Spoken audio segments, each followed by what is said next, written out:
Well, hey, you guys, better late than never. I am so excited though, because I'm always excited anytime I get the opportunity to collaborate and learn from my guest today, Andrew Easton. And I am looking forward to what we're going to talk about just because I think it's such an important conversation right now. Something that needs to be talked about. And there's just some things that need to be said out loud and some discussions that we need to start having in order for the real change that is necessary in education to happen. And so we're going to be talking about cultivating a positive school culture. And specifically, I think we're going to spend a lot of time talking about professional learning and the role that that plays in that. So, Andrew, thank you so much for being here. Will you take just a second to kind of introduce yourself, talk about the work that you do, and let the Meaningful Mess community get to know you? Yeah, Andy, thanks. It's always great to connect. Such a joy anytime we get a chance to chat. And I appreciate the space to explore some ideas here today. In my day-to-day, get a chance to serve Nebraska, actually statewide, as a digital learning coordinator for all of our ESUs, all 17. I've been doing this role for about 18 months. And so I actually ended my time in the classroom, for the moment at least, teaching remotely, where I had taught 13 years ahead of that. I've got an opportunity to do a lot with personalized learning, and in support of, I worked in a district where we did a lot of work with that, and I get a chance to kind of go and support schools across the country in that conversation. And so that's really fun, and still an opportunity even here in the last year or so to connect with teachers and really think through that learning design work. And so that's a real passion of mine as well. And really where our stories have kind of crossed, right? Love to see learners that are empowered to step into spaces where they get an opportunity to make the experience their own. Yeah, so cool. And I think that you and I share that just passion for being with teachers and really meeting them where they are and sharing our own experiences. Like I think that that's kind of our like-mindedness is, look, we don't want to just say what you should be doing. We want to talk about our own experiences, what we did wrong, what we did right, what we didn't do right, and really how do we move forward from that and pour into teachers now that we've kind of moved into this other part of our career. So I love that. Well, as we kind of start diving into cultivating a positive school culture, I know we say this word a lot, and it's almost one of those words that is becoming overused, in my personal opinion. But just thinking about self-care and what that looks like, and I know you were sharing a story with me and some things, you had some thoughts on this. And so let's just go there first. When we think about the stress level and just the sheer amount of responsibilities that are being placed on teachers right now, what is the role of self-care? And then also, how do we kind of think beyond that to I was reading an article yesterday and they just talked about care from others as well. And so just share some of your thoughts about that and then we'll go from there. Yeah, okay. It's worth saying from the top here. This is a lot of half-baked ideas. This is going to be some verbal processing that's going on, and I love that because there is a time and a place, I think, for your polished PD. That, but there's also being responsive to the moment. And so, when we were talking about having this conversation today, I was hopeful to explore this with you because I appreciate your perspective as well, Andy. And it was sparked for me because I was at a principals conference in December, and there was a breakout group where the conversation, and it was very ed camp, right, where people are all getting a chance to share. It wasn't like there was a central leader of this session, but they were, as a collective group of principals, exploring ways to improve their culture and to help with staff retention and really just to bring up morale. And in the midst of that conversation, I was really grateful for all the comments, right? You could tell that everyone had made efforts in their own way to try to bring about a little bit more, make learning a little more lighthearted and use those sessions to really help everybody feel a little bit more recognized and those types of things. But a lot of the familiar ideas too that I, as a teacher, have always appreciated. Jeans days, for example, came up. And then there was also, well, we have our staff pay $5 for jeans days. And then there's, well, we gave our staff, an afternoon so they had 3 more hours in their classroom without anyone. And who doesn't love time, right? So, I mean, I can appreciate that as well. But what I found is that, like, comment after comment after comment, and as somebody who, again, kind of ended my time in the classroom by teaching remotely and understanding some of those stresses, and then, like yourself, getting a chance to support teachers over the course of the last 18 months, is the the demands of the present moment have just been so heavy that educators everywhere need a little bit more. And so it did start to like feel like for me, yes, this is a self-care conversation, but maybe it's a self-care conversation that goes beyond just saying, make sure you're taking time for yourself, make sure you're going on, which you should do. But how do we like educate our staff, maybe on those professional learning days, to be able to then go, oh, this is like when I start to think about how to eat healthy for me, let's just say to start off this new year, if I eat, a banana and an apple and an orange and some iceberg lettuce in a salad, I really just have taken in a lot of sugar and something that doesn't have a whole lot of substance to it. And while my caloric intake is low, I'm probably going to be really irritable and angry.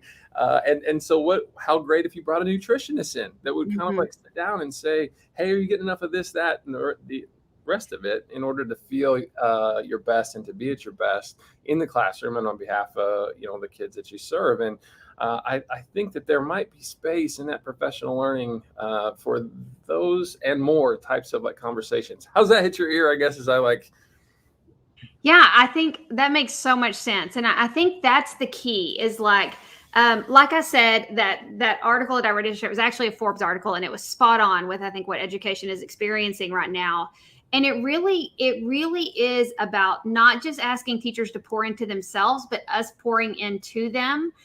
Because I know that like when I get to a place where I am overly stressed, or I feel like there are a ton of expectations on me, which we're going to talk about later. But when I feel like the expectations are high and I don't know if I can deliver to meet those expectations, I get to a place where it's really hard for me. I just want to be really transparent. It's hard for me to take care of myself. Sometimes I actually do the complete opposite. And I think there has to be a space for us to recognize that that could be the reality, and for the community and for those of us that are able to step in right now and fill that space that teachers need so much. Like, how do we, like you said, bringing in a nutritionist, not expecting them to do that on their own and for them to know that on their own, but to pour into them in a way that they are getting just as much as they're giving. Because I think that's what we're not considering, is how much educators give. And it's so important right now that we give them an opportunity to receive, to be on the receiving end for a little bit, I think is important. I don't know. Is that coming out? Like words are coming out? I don't know if it's coming out of sentences. That's spot on, Andy. That's, and there's so many different avenues to do that. And it's certainly something I know you're an advocate of choice, as I am too, and to do that for educators, where this doesn't have to be a whole staff thing if nutrition's not your jam. If you wanted to focus on, people suggest that you look into meditation or things of that nature. Well, in the last 2 months or so, I got on the Balance app. If you've ever check that one out, it is free. You can donate money, but it has just a litany of different meditation exercises. I love in the middle of my day, and they're 3 minutes. None of us have time, and I totally can honor and respect that. But you know what? Maybe before the kiddos walk back in from recess or lunch, that you take 3 minutes just to get grounded, to be present. But the thing is you can suggest mindfulness. You can suggest taking that time. But what if, as a system, we said, hey, here are 3 different apps. They're free. Here's a little window of time for you to sign up for one of those. And maybe it's like this. Maybe the end of the workday gets done at 3:45. So maybe at 3:35, when the building's empty and getting on the intercom doesn't interrupt anything other than maybe a JV practice, and you go, teachers, we just want to build in a little time to remind you that if you have gotten in the habit of using one of these apps, we encourage you to do that in the last 10 minutes of your day, so you can go home a little bit more at ease and with some peace of mind. And we're going to make that a part of our rhythms as teachers, so that you prioritize that. And maybe that 10 minutes is you ask teachers to say what they will allocate to that time, but just to systemically say, we value you. We know that you're going to have a tough time putting up boundaries because we have big hearts as educators. And so we're going to do our best to be like subtle tap on the shoulder and say, let this be a time for you, and that's okay. Right. I think it's just intentionality, right? It's us. We've got to quit saying like, oh yeah, teachers need to take care of themselves, or we need to take care of teachers. That sounds great. But if we're not intentional about it, if we don't begin to make it a reality, then all it's just words, right? We're just saying it. And I think I love what you said about choice, because I think that's key. Like, Hmm. just like I say this about students all the time, but the same is true for teachers. If you want to know what they need right now, ask them. Like, Yep. don't make assumptions about, well, if I were in the classroom, this is what I would want. Or when I was in the classroom, this is really asking your teachers. That could be as simple as like a Google form. Like, what do you need right now? Or what can we do? And you're probably going to get some responses that are like, I'm not sure if that's realistic. But could you look at that from a bigger picture and say, we may not be able to do that full on right now, but we can do it on some level. But the key is when you ask for that feedback and you give them choices, then you have to be willing to respond to that.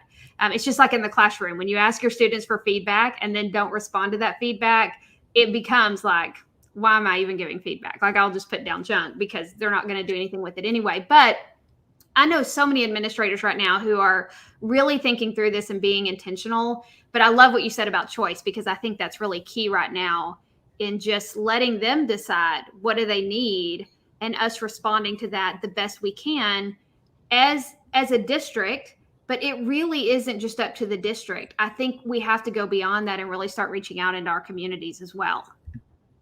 Gosh, yeah, I love all of that, and that really starts to trigger too. Like, I'm a little ways into Atomic Habits, and I hope to finish that here in the next couple of weeks. And how do you design that, making these things habitual in your day to day? And can we do that as a staff, right? And so, gosh, that would be terrific if, sure, morning we're going to have our whole staff where we're getting all the information that we need, and that kind of gets relayed, and then we have a little team building time because that stuff's still important. And then maybe over lunch, it's a bit of a working lunch, but we're learning about habits and how to build those and how to hold yourself accountable, and the systemic things you can put in place, so that whenever we come back from lunch, there's breakouts where you can pick which session you want to go to kind of help establish that. And then maybe for the year or even this semester here, I know we're kind of just getting started with the spring in a lot of cases in a lot of buildings. Maybe you have a building goal, a professional goal, and a personal goal that you're going to write down. And what a great piece too, I think, for administrators to check in with their teachers during those like follow-ups to observations, right, where you can talk about those first two, but then also talk about the third, and get to understand them and why they selected that and how that's going, and being an accountability partner in those. And I just feel like there's really a space there, that we can step into to support teachers more, that would be transformative, I feel like, because if everybody could just feel a little bit better in their work environment, in their day to day, and certainly as they go home, and feeling like they're growing again too. I think I was reading an article the other day talking about bore out being as bad as burnout, because we're getting in this sort of like rhythm where we're just doing the same things kind of over and over again, and because it's so hard, we're struggling to be innovative as we might otherwise want to be, because we don't have the emotional capacity to pour the extra time in to get to that place. And there's a lot of energy there when something excites you at work. Wow, you can really ride that wave of momentum through the doldrums of February, or whatever the case may be, those hard times of the year. And so I think that energy certainly, with the momentum that comes with it, is really important. Yeah, I love that. I think that's we say that after each other talks every time. Like, oh, I love that. That makes so much sense. It's because we're so like minded. Like, oh, that definitely the light bulb goes off when you say those things. But I think now we're getting into really thinking through professional learning, and how do we really shift from what teachers have been getting. And not that, I mean, gosh, professional learning plays such a big role in our careers. I mean, I wouldn't have been half the educator that I was able to be if it wouldn't have been for professional learning that I received. And my job now, and part of your job, is to deliver professional learning. But how do we start to have real conversations around what works and what doesn't work as far as professional learning goes? So just what are some of your thoughts about what we've just talked about, and then really how it connects with how professional learning can now start to shift and be innovative based on what teachers have experienced. Yeah, I think in the same way, I think professional learning, when you leave space for choice, that is really a great opportunity for teachers to sort of take things and run with it and make it their own, and that ownership piece that comes with it. And so much what you were sharing a moment ago, Andy, with regards to what we try to do to best support learners is directly applicable to us as adults. I couldn't not agree more with that. And I come from that same lens.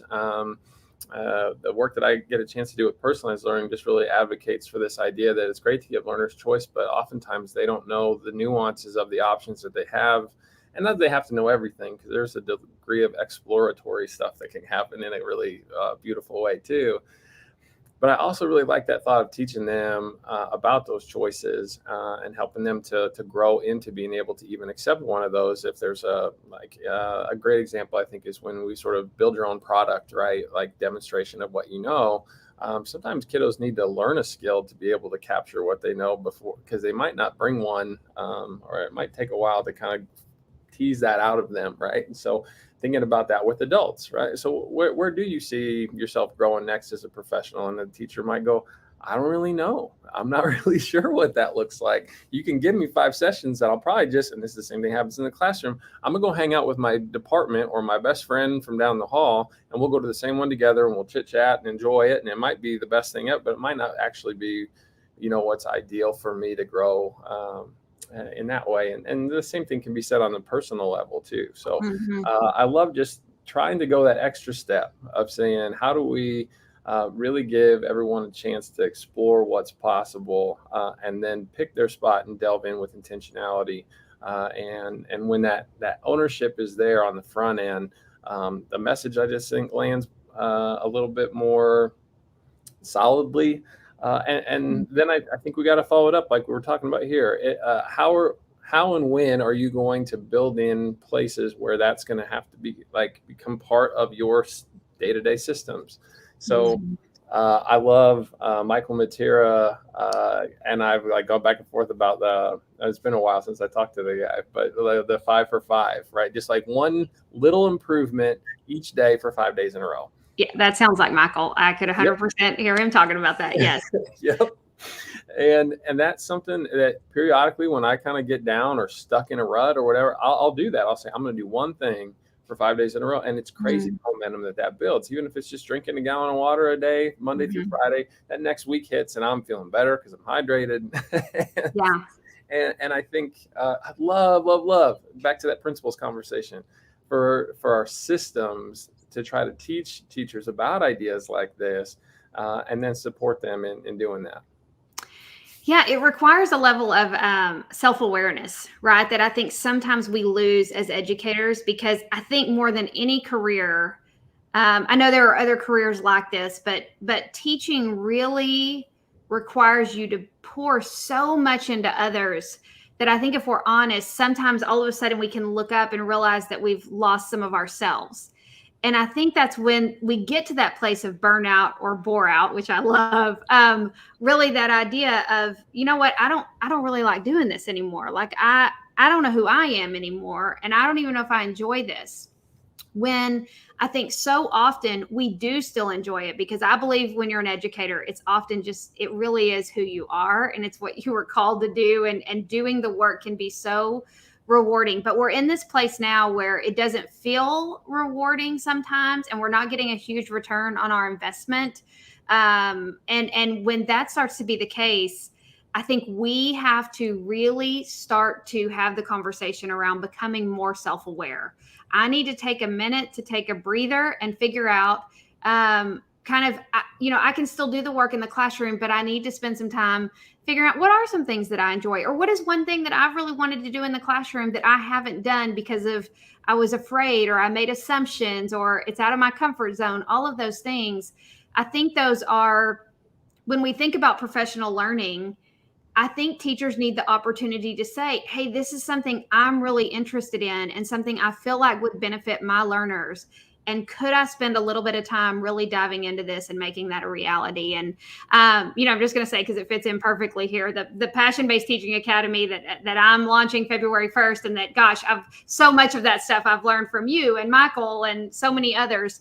It really is just about that, about, hey, what is the one thing that you really have wanted to do that you just haven't carved out time to do? But I think you're spot on with saying that teachers oftentimes just don't know. They don't know what they want to explore, or they aren't sure how to do that just because they haven't had the opportunity to do so. Absolutely. I'd even say, if you once you get that to its next step, because you were talking about they're fearful, or they feel like maybe it's not going to be supported. So many schools, when you have let's say 4 teachers that are teaching 4th grade, you're expected to be at a certain place at a certain time on a certain day. And how do you balance, your own professional growth, which might throw you off of the, pacing guide with everybody else, or if your teammates say, no, we're not interested in doing that. Mm-hmm. Even if they give you the free reign to do a version of that yourself, that's kind of its own task. And I know before we jumped on here today, we were talking about it too. Maybe some of this professional learning opportunity starts to be built out around, and I'm going to credit my friend Brooke Cavan for this idea we got into a conversation about not too long ago, but what if it starts to get built around, hey, how do we have conversations with adults and what does that look like when we're like trying to navigate or advocate for the things that we just feel are important, and how do we take feedback even when those aren't messages that we'd like to hear? And I understand when everybody's stress level is high and tanks are empty, that it's really it can be taxing when the person down the hall and you do not get along, or you feel like the administration, who is potentially doing an amazing job, maybe you just feel like for some reason they haven't heard you. And I think that if we can do some work in that professional learning space too, to say, how can we improve in our communication, collaboration, and recognition of the need for people to feel recognized and to grow? And we're doing a great job. So key word there is like, how do we improve? Right? I'm not going to say it doesn't exist. How do we enhance those with intentional conversations that are built in, that we're all having, and not just kind of letting that thrive where it already exists? Yeah, that's so important to say right now, is that there are amazing things happening, and I think sometimes those don't get the spotlight when they need, like we need that the most. Like, we need to see what is working, not just what isn't working, but really. And so I think that's the other part of that. Like, could professional learning really start to begin to be, hey, let's hear more teacher voices about what's working, how they're doing that, and then just as a community also becoming really comfortable sharing what isn't working. I think, so often in my classroom, I know that I sometimes felt like if I was doing something that wasn't working, that wasn't what I was going to tweet out. It certainly wasn't what I was going to do the webinar on. I was going to talk about what was going well. But if we don't start to shift that conversation and start talking about how, teacher voices, the good, the bad, and the ugly, are so important, because we all experience that. There's none of us that have been in the classroom that everything went well, and that we've all had difficult times. I will have to say, I have not been, I can't imagine what it is like right now. But what I do want to do, and I think what you want to do as well, is just be that voice that says, you know what, when it comes to self-care, when it comes to professional learning, let's just say the things out loud, and let's at least have the conversation of, could things, like you said, improve? That doesn't mean that what we're doing isn't there. There are some things that are working, but the reality is there are a lot of things that aren't working that we've got to have the conversation about. Yeah, So. I could not be a bigger advocate for people sharing their story too, because if you're not telling your story, like so many people say, right, somebody else is or will. And there's a lot of media out there today, across the social fronts and in the news and everything. And so and we have avenues now, like there are outlets for teachers to be able to bring those positive messages. And if you find yourself saying, well, I don't have the time to sit down and host a webinar or a platform to do those kind of things, even just getting online and supporting when somebody else is kind of taking that bigger effort, like retweet it, leave a comment, bring that up to the top of search engines, or the aggregators, I guess, that work behind the scenes with things, because it is imperative that we rise above the negative narratives. And it's so interesting that as you bring it up too, we do a live show for work every so often, and met with an administrator in the fall. And it's like, well, tell me one thing that we do like a love and learn. So tell me something you love from this week. And he just rattled off these 5 different stories instead of just one. Beautiful. Every one of those was inspiring. I was getting goosebumps listening to him. And when he got done sharing that, I go, this is incredible, not a surprise, but it's incredible to sit and listen to this, because I'll turn on the news and hear 10 negative stories. But if every educator sitting on 5 or 10 of these, imagine the power if we all found a little window to take the time to just really share the good that's going on and the residual positive vibes that would come from that for the rest of us. Yeah, I think that's one mistake we make with professional learning. Like, we have a perspective of what it should be, and there's a place for that. Like, don't hear me saying there's not a place for a 6-hour session. I think sometimes, as long as reflection is a priority, and I think there's a place for those things. And I've walked out of some of those like, man, mind blown. I'm implementing that tomorrow. But I also think that because we also have to have the conversation that professional learning can also happen from us learning from each other and from being on social media. There's just so many different ways that can happen, that learning it doesn't just fit in a box. I mean, there really are so many opportunities to learn from each other. So yeah, good stuff for sure. Okay, so the last conversation, and this is a big one, I think this is so important, is just around expectations. I think that Brian Housen and I were having this conversation earlier this morning about really, we were actually talking about learners. We were talking about gifted kid burnout and how unrealistic expectations is oftentimes what causes that. And then we started talking about just burnout in general. And we were like, wait a second, really unrealistic expectations is what typically causes burnout. And it's probably playing a big role in what teachers are experiencing right now as well. So when you think about expectations, really, and we should just say educators, because the expectations are being placed on teachers, they're being placed on administrators, they're being placed on really everyone within the school system. What are your thoughts about those expectations, and how do we change that narrative from being unrealistic to really realistic in what we're expecting to happen right now? Ooh, that's a big question. If I had an answer to that, right? You would be in good shape if you had an answer to that. So I should say, what is your perspective, not your answer? No, that's totally fine. I listen to a lot of different things, and so I don't always necessarily agree with the politics of the people I listen to, but I like good ideas wherever they come from. So this one comes from Jordan Peterson, who is someone who's, I'll just say, I've heard this idea. I want to cite it in the right place. That you're not to let your ideals sit in a place of judgment over your current work in a way that's like as heavy as it's sounding in the way that you're sharing there, right? Like if I'll put it in the context of what I advocate for all the time with the personalized learning piece. I talk with teachers and they'll say, this is not fully personalized, this thing I'm doing, and then they'll share this amazing thing that they're doing to put learners not only at the center, but then to like equip them with the skills necessary to drive when they get into that position. And you're like, this is why did you feel like you had to put this little phrase on the front that said it maybe isn't fully personalized, but well, that's because there's an ideal, right? Like in their mind, a fully personalized system is this pie in the sky like expectation, right? To use our word from this segment here, that love that could be a reality someday. That might not be the reality though tomorrow, and it doesn't necessarily have to be. And when our hearts are as big as they are for the kiddos that we're serving, and the accountability that we apply to ourselves to try to get to those places, like if you know better, you're like, I want to do better now.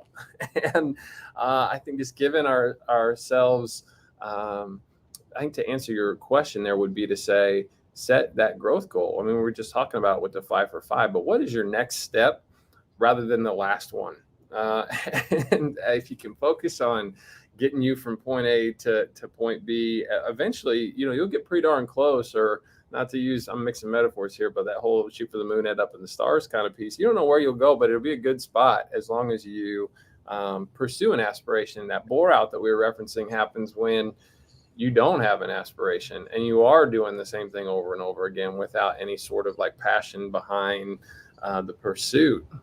And so I think just staying present and collaborative, back to your point about like inviting students into like those conversations and colleagues into those conversations about where you want to go, staying present and collaborative in the pursuit of progress, and Oh man, valuing that over all else. yeah, I think, when you were talking, I was thinking, when we first talked about talking about realistic expectations, I was thinking about the expectations that other people put on educators. And I do think that that is a heavy burden that that's where the community comes in. Like we've got to start saying, I say it all the time, but whatever we're asking to be implemented or whatever we're expecting to be implemented, we have got to consider, is it meaningful for our learners? That's 100% important. But we've also got to consider, is it manageable for the educator that's being asked to implement it? Because that is 100% important. Because the reality is, if both of those things aren't in place, it's not going to be sustainable. And so I think about realistic expectations. And as you were talking, I was thinking, I think for myself that when I was in the classroom, a lot of times I put unrealistic expectations on myself. Like sometimes it was coming from outside, but a lot of times I was putting those expectations on myself because of what you just referenced, those ideals that I've never thought about, but that makes so much sense.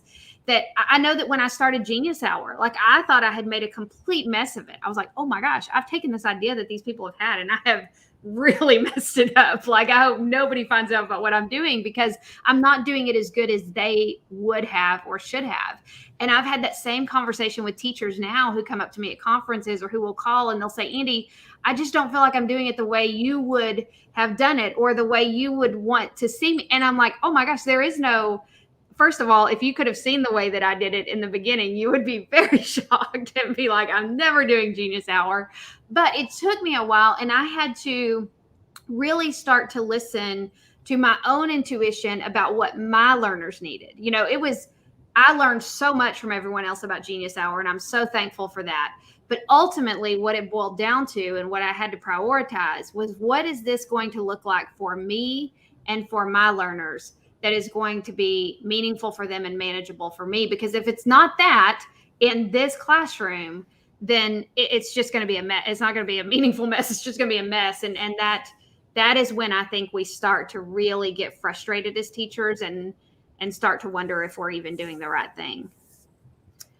Yeah, there's like, and working with teachers more and more, there is a bit of and it probably goes more like this than in the what linear way I'm going to like play out here in this little portion of the screen. But there is a spectrum where we go, I would like to be told exactly what to do, how to do it, and get like, because there's stability, there's an example, there's structure, there like I love a lot of aspects of that.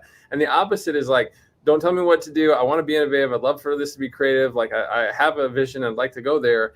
And somewhere in between is kind of that sweet spot, I guess. And I feel like in supporting teachers with ideas, in the same way that you're talking about as well, you're like, how do I walk close enough to help you like see what I'm saying, but at the same time, not giving it to you 100% to where you feel like you have to do exactly the way that I did it, because it won't work that way. And there is just this little nuance. That's why it's an art, right? That's why there's an art to teaching, that you can be inspired by a certain person's style, but it certainly needs to ultimately be your own, and you're building upon the ideas of other folks and hopefully taking it in a new direction too. So I get back to that often.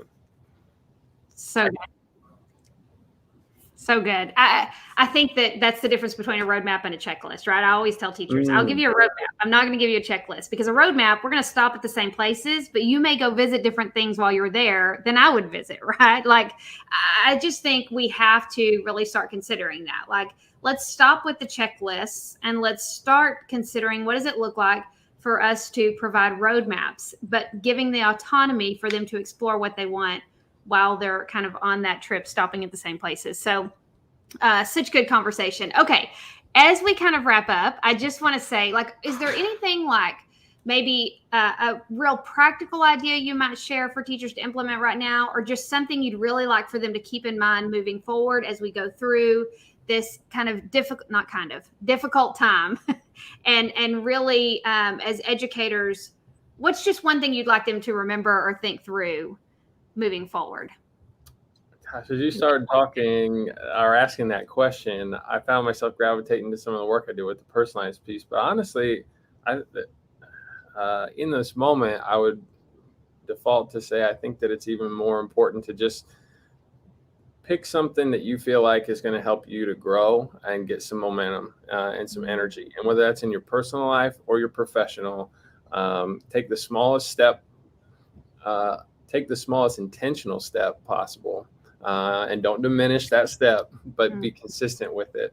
Because I've lived through some really tough years myself, like present ones and past included, and there's a beautiful reciprocity in life I always talk about between work and home, where like, oh, I get choked up talking about it, but that home can support work sometimes, and work can support home sometimes. And when both of those are kind of tough, just finding places to help you be a little bit better in either space goes a long way for the other two.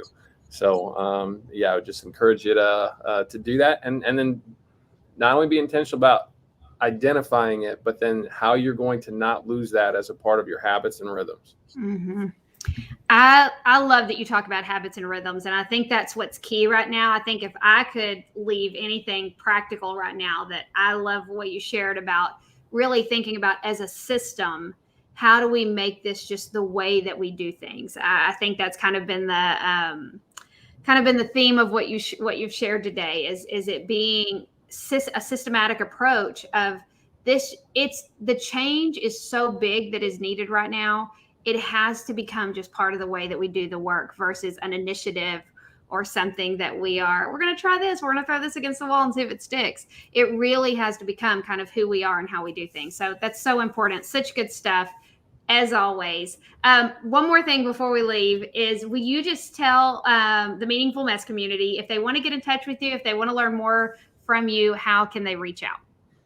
Yeah, Twitter is probably the best way, but I am going to be redoing my website, andrewdeaston.com, because after about 3 years of throwing a draft here and there about personalized learning, my book for personalized learning back and forth, we're finally kind of getting to a place where copy editing and going to bring that thing in for landing, which I'm really excited about. And so I love any opportunity and all opportunities to talk with teachers through that work and thinking through it, and would be happy to Zoom or collaborate or chat. Love games, gamification, and that whole piece too. Really just all things education. Sign me up. Oh, and the Good Life EDU podcast. You should check that one out. Andy's going to jump on a pod here coming up, and a lot of good conversations coming through that feed as well. Good stuff. I can't tell you guys, I think the thing I love most about you is that you're just authentic, like just the authenticity. It's legit. And I appreciate that so much. So as always, thank you so much for jumping on and sharing your thoughts and ideas. This is a good conversation. If you guys have any questions for us, feel free to put those in the comments and we will answer for sure. Have a good weekend. We'll talk to you guys soon. And all right. Bye, y'all. Thanks.